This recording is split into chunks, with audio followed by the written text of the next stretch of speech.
The sensations steady in, so leave them for another day. I've got the spirit, lose the feeling, take the shock away.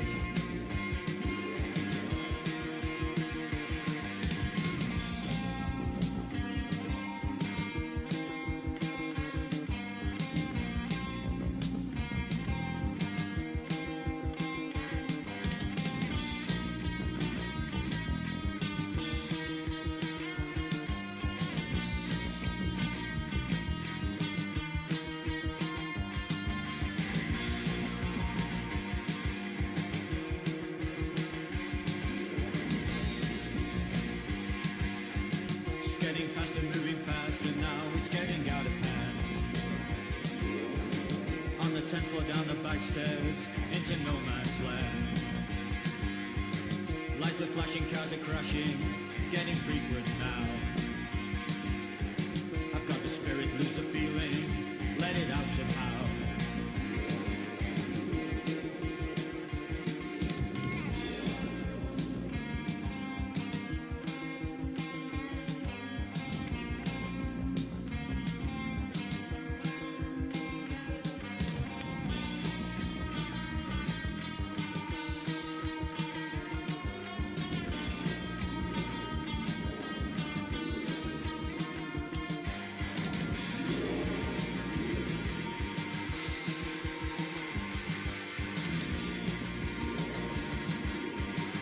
To you, what means to me, and we will meet again. I'm watching you, I watch it all, I take no pity from your friends. Who is right, who can tell, and who gives a damn right now? Until the spirit, new sensation takes hold, then you know. Until the spirit, new sensation takes hold, then you know. Till the spirit, new sensation takes hold, then you know. I got the spirit, but lose the feeling. I got the spirit, but lose the feeling. Feeling, feeling, feeling, feeling, feeling, feeling, feeling.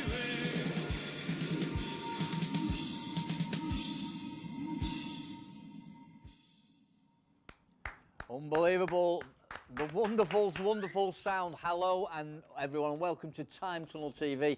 Myself, Graham Wolstenholme. Today we have a very special guest, the enigmatic Ian Curtis, frontman with the legendary Manchester band Joy Division. Thanks, Ian, for that fantastic performance of the Joy Division hit, Disorder. Okay, and now I'm here to chat with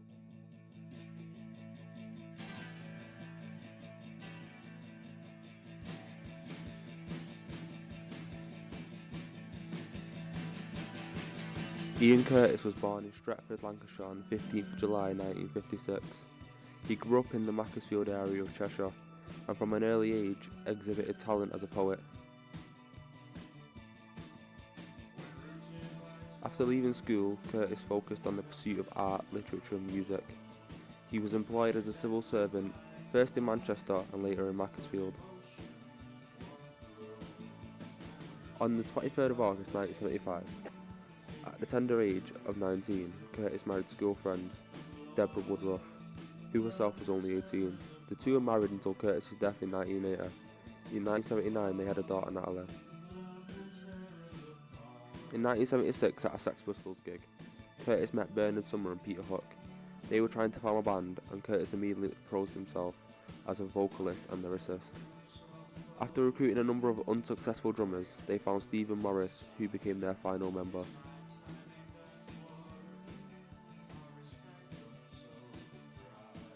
Initially the band were called Warsaw, but as their name conflicted with another group, Warsaw Pact, they changed it to Joy Division, the name of a Nazi brothel in a book called House of Dolls. Whilst performing for Joy Division, Curtis became known for his quiet, awkward demeanour, as well as his unique dancing style, reminiscent of the epileptic seizures he experienced, sometimes even on stage. There were incidents when he collapsed and had to be carried off stage. Curtis' last live performance was on the 2nd of May 1980 at Birmingham University, a show that included Joy Division's first and only performance of the song Ceremony. On the 17th of May 1980, Ian Curtis attempted to talk his wife Debbie out of leaving him. To no avail, after his rumoured affair with Belgian journalist Annick Connor, Curtis told his wife to leave the house until he caught his train to Manchester the next day. In the early hours of the 18th of May 1980, Ian Curtis hanged himself in the kitchen at 77 Barton Street. Iggy Pop's The Idiot was in the record player.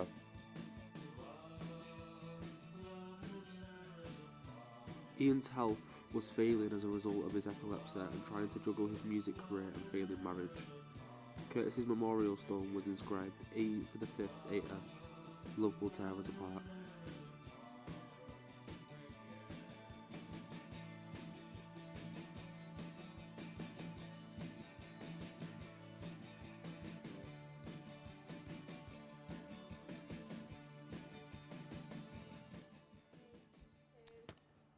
Interesting stuff, I'm sure you'll agree. Now I'm here to chat with the wonderful Mr. Ian Curtis about everything from his wild dance move to his work with Factory Records. So without further ado, let's have Mr. Ian Curtis on stage. Thank you very much.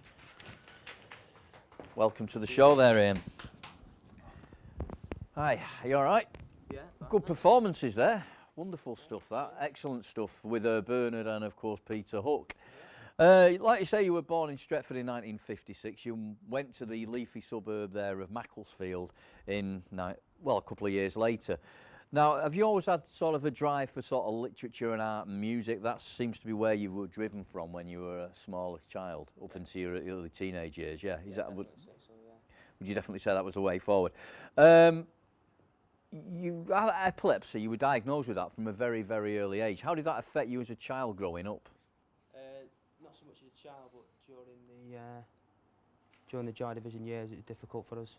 I understand that, yeah. Yeah. Any early musical influences? Because obviously you were sort of born just 5 or 6 years shy of the Beatles getting together. Did anything like that Yeah, sort of... the Beatles, stuff like David Bowie and stuff like that would definitely interest me, yeah. And Iggy Pop and that type of thing. Sort of music, You were really into all that sort of stuff, weren't you? Iggy Pop and everything. Yeah. Anyway, you decided you wanted to get a band together. You got a few O-levels from the school in Macclesfield. Yeah. Wasn't there any chance of you going to university? Because you definitely had the brain power, you definitely had the intelligence to do something. No. There's definitely an interest in, not so much music, but definitely poetry and stuff like that. And so when we was at the Sex Pistol gigs, met Peter Hook and Bernard Sumner, and that's when we started Joy Division. You've got quite a dark persona, really, haven't you? You sort of, I wouldn't say you were sort of depressed as such, but you've got a very grey outlook on everything. Cynical. Yeah, I'd say cynical as well. You try to look for the sort of the gritty, grainy things in life as opposed to the sort of happy, fluffy, bunny type of things. I don't so much try to look for it, it's just a lot of it's there. You think that affects people, like working class people, that's what Yeah, that's the what way we affects live? it, yeah, you don't want to be, that's what you need to be talking about, stuff that affects everyone.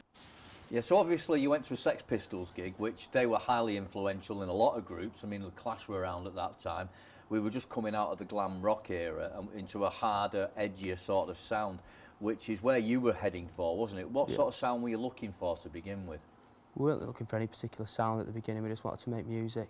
And early on it was pretty poor. And your vocals are very baritone, you're very, very sort of forceful, but you're quite a softly spoken sort of chap, really, aren't you? You're not really sort of a forceful person. If you were only to see you on stage, you'd think you were quite an aggressive sort of in-your-face sort of person, but you're quite the opposite, aren't you? No, I get it all out through the music.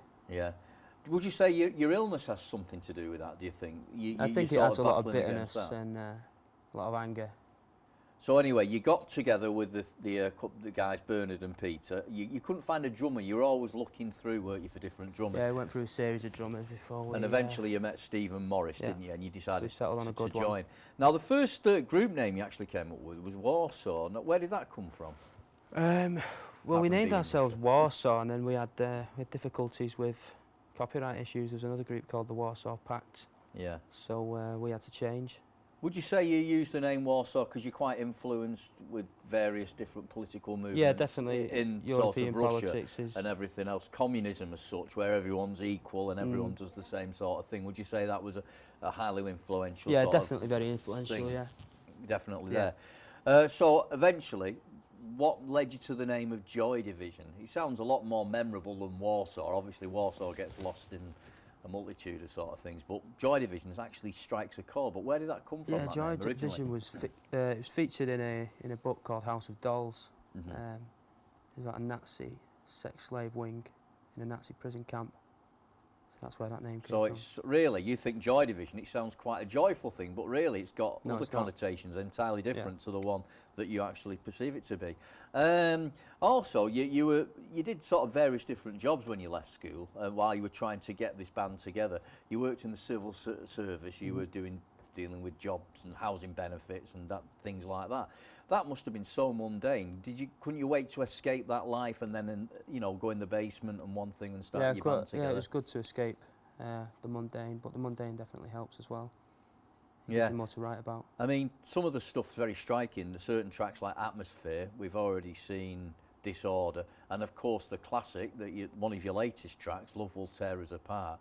Is that aimed not at your wife by any means? I mean, you have had an acrimonious split with your wife when you met a Belgian lady who's a correspondent in a Belgian newspaper called Annick. I mean, is there any truth to that? You had a full-blown affair with her, or was it just some friendship that got out of hand? Or It was more a friendship that got out of hand. Yeah. It definitely influenced the latest track, but you can only write about what you know. Eventually, you were spotted by Tony Wilson, of course, who actually ran a TV programme which we were featured on called Something Else, which is like a harder, edgier Top of the Pops as such. It's not a Top of the Pops as such, but it sort of format, delivers different sorts of music, like the Buzzcocks, who are very big at the moment, and yourselves. What's your relationship like with Tony Wilson? Yeah, I have a good relationship with Tony Wilson. As long as you don't get too involved in what we do. Because he introduced you to Martin Hamner, who's did, a producer down the road from here, funnily enough, at the Strawberry Studios, and that's where you put your first tracks down there, wasn't it? The likes of Transmission, Atmosphere, and of course Love Yeah, Tears he's been Us very Apart. helpful in getting to get to meet people, decent contacts. I mean, he's definitely a man in the know, isn't he? I mean, Yeah, Tony absolutely, Wilson. yeah. He works for Granada Television as well. He presents on their regional magazine programme, and also Factory Records. Now, again, he's put that together. Perhaps you could tell us a little bit more about that in a bit, because we're going to go for a short break very shortly, but it's nice to have you on the show, Ian, and of course dramatic performances there of Disorder. We've got Love Will Tear Us Apart coming up very shortly. So what we're going to do now, we're going to take a quick look at some more footage and news from Joy Division. We'll be back after the break, so don't go anywhere. I trust you will come back to the second intriguing part of the interview with the one and only Mr. Ian Curtis.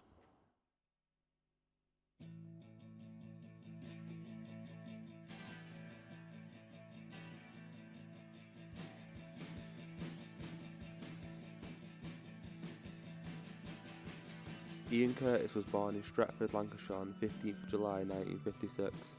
He grew up in the Macclesfield area of Cheshire and from an early age exhibited talent as a poet. After leaving school, Curtis focused on the pursuit of art, literature and music. He was employed as a civil servant, first in Manchester and later in Macclesfield. On the 23rd of August 1975, at the tender age of 19, Curtis married his girlfriend, Deborah Woodruff, who herself was only 18. The two were married until Curtis's death in 1980. In 1979, they had a daughter, Natalie.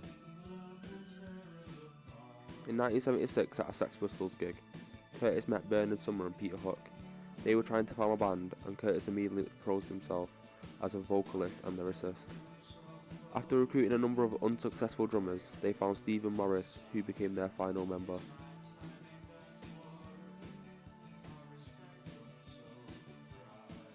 Initially, the band were called Warsaw, but as their name conflicted with another group, Warsaw Pact, they changed it to Joy Division, the name of a Nazi brothel in a book called House of Dolls. Whilst performing for Joy Division, Curtis became known for his quiet, awkward demeanour. as well as his unique dancing style, reminiscent of the epileptic seizures he experienced, sometimes even on stage. There were incidents when he collapsed and had to be carried off stage. Curtis' last live performance was on the 2nd of May 1980 at Birmingham University, a show that included Joy Division's first and only performance of the song Ceremony. On the 17th of May 1980, Ian Curtis attempted to talk his wife Debbie out of leaving him. To no avail, after his rumoured affair with Belgian journalist Annick Connor, Curtis told his wife to leave the house until he caught his train to Manchester the next day.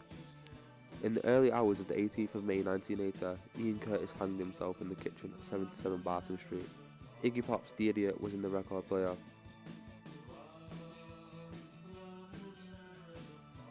Ian's health was failing as a result of his epilepsy and trying to juggle his music career and failing marriage.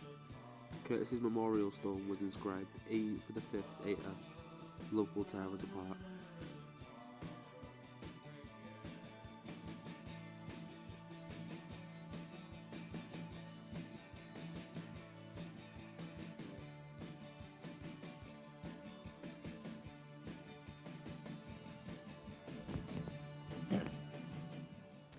And welcome back to Time Tunnel TV. If you've just tuned in, we've been talking to Joy Division frontman Ian Curtis.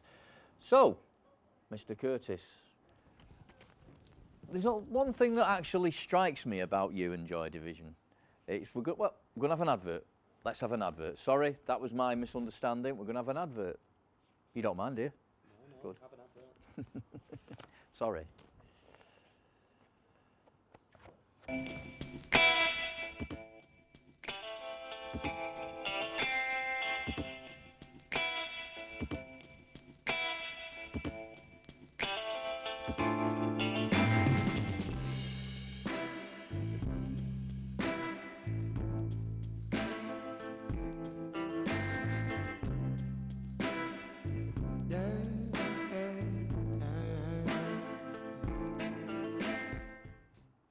Yeah, this time we are back on Time Tunnel TV. Sorry about that little technical problem there. It's me. You can't get the staff, can you?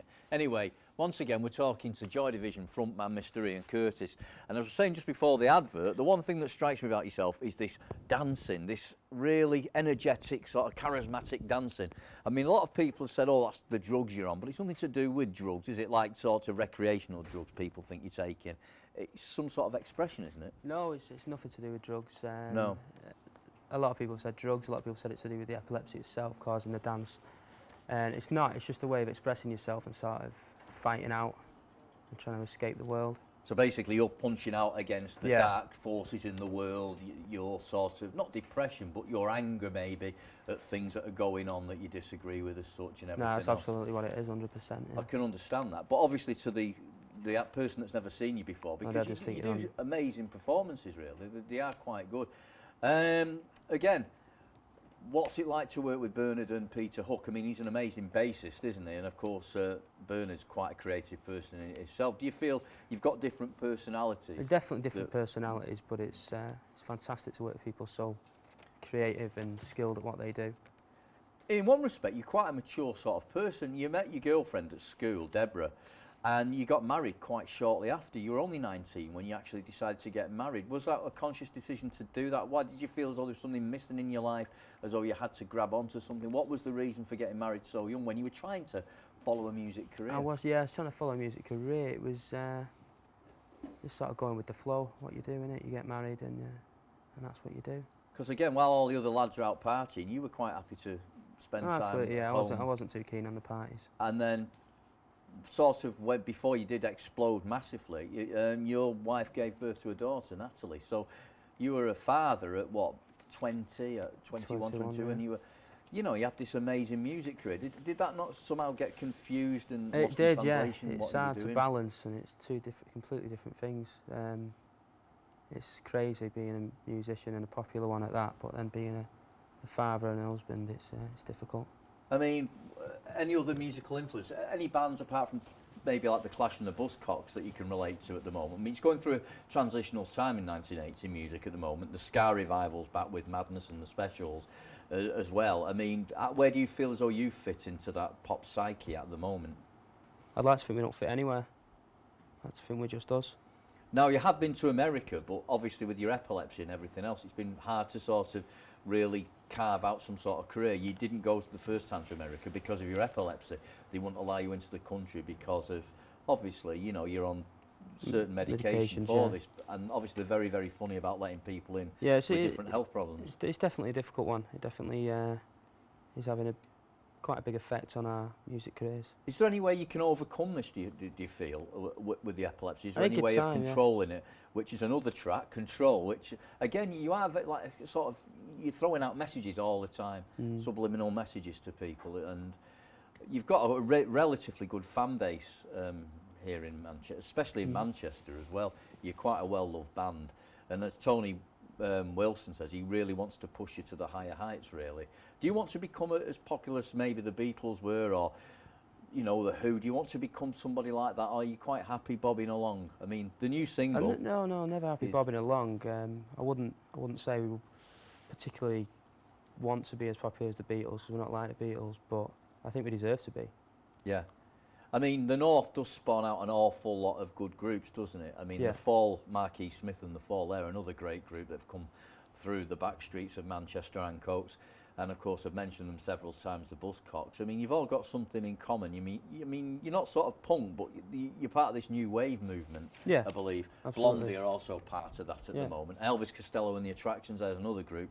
And are you following that line? Do you want to be typecast as new wave? Or? No, we don't want to be typecast as anything. We're not following anyone, I think it was just time for a change, and a lot of people are sounding... You share a lot of the songwriting together. You're sort of head honcho in a way. Yeah. You decide you were going to be the vocalist end of, and the other two guys, in a way, you are sort of the manager of the lot of you. You're the main guy, aren't you? But your health is deteriorating very slightly with the epilepsy. It must be taking it out of you. It does take it out of you, yeah, but what can you do? You can just wait for the doctors to find the right medication and carry on. I mean, you are going to perform your new single for us very shortly, Love Will Tear Us Apart. You've also written another track called Ceremony, which I've heard, and it's very, very sort of, you know, really grabs you. Is that going to be another single? Do you reckon that'll be the one after, just around Christmas time? Do you reckon you're going to release that? Yeah. Ceremony, is that? So, yeah, we're going to try it live. You actually performed that in Birmingham last night, didn't you? Yeah. You were down in Birmingham doing a gig down there. How many gigs, or what would you say is the best gig you've done so far to date? Obviously, you weren't properly allowed in America because of your epilepsy, but are you still sort of firmly based here in the North? Is that something you want to really... Definitely, yeah. Anything in the Northwest is better. Gets a better crowd, gets better response. I mean, obviously, Factory Records is in its infancy, so do you hope for bigger and better things there? I mean, I definitely think it will. I think with Tony Wilson running it, I think we're going to get more bands in, better bands, and they're going to grow. So would you say he's a majorly big influence in the band, why the band are still getting together? I think we'd have got together anyway, but he's definitely helped us progress quicker. Is there do you ever fall out with the lads? I mean, Stephen Morris was the last to join. I mean, obviously he had all that trouble with the drummers, but do you have sort of differences, artistic differences ever, on who's going to... Yeah, all the time, but it's healthy. It's healthy to have those artistic differences. So there's that competition keeps you going. So what do you see for yourself over the next 6 months, then, Ian? Where do you feel yourself going in the next 6 months? I think we'll get bigger and better, and we're just going to carry on growing, I mean, like you say, music. You've only released a couple of albums so far, so you've got the third one hopefully in the bag with Ceremony, which unfortunately you're not going to play for us today. We are going to hear Love Will Tear Us Apart. So how's the things with your daughter and your wife at the moment? Are you sorting them out? Yeah, they're well, yeah. So the business with Annick, the Belgian reporter, was that just something, again, that's thrown out of proportion? Yeah, you're not in contact with her everything's anymore, blown out of proportion when you're in the spotlight, innit? Yeah. Do you never fancy moving to some luxurious apartment in London, because you actually live in Macclesfield still, don't you, Cheshire, which is a nice area, don't get me wrong. No, I wouldn't fancy that. Definitely not. You won't fancy that No, at all. So you're quite Manchester based, and that's the way you want to stay. For now, yeah. Right, well, the lads are getting back up here. We've got Peter and Bernard getting ready. So you are going to Right Love Will Tear Us Apart. It's not ideally about your wife, really. It's just about that love is a strong Stuff, yeah. emotion, isn't it, really? Yeah, and it's just stuff that it can happens. either tear you or, you know. Yep. Anyway, I'd really like to say thank you, but Yep. we're just getting tuned up here. The lads are not quite ready. Okay.